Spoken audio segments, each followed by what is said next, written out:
Это здание – будущая мечеть в селе Карасан Красногвардейского района. Ее строительство началось с нуля в марте этого года силами местных мусульман.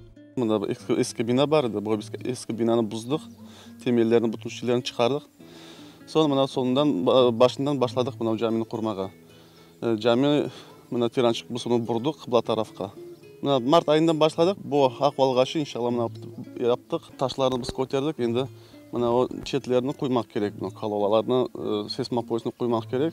Ондан соң екінші қабат құрылacak. Будущая мечеть располагается в самом центре села. По проекту культовое сооружение будет двухуровневым и сможет вмещать до 100 человек. Все работы мусульмане проводят общими усилиями.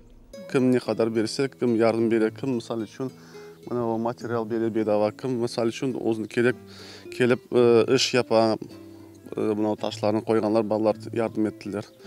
Бүтін жемат, койымыздың жематы, четте койлер болған, келелер ярдым еттілер. В Карасане проживает около 500 мусульман. На пятничные молитвы собираются десятки людей. Сейчас они молятся в одном из сельских домов. Ескі бір апай қышыны евіні алдылар 90-шы жылларда. Ondan soň remontni yaptılar. Endi dokument bütün şeylerini cami olarak o'tkazmaga biz çarmisi yok. Nechun o kelishmiyor. O ev adamning evi, soň üçün bir qarorga keldik. Mana shu yani jamni qurmaga.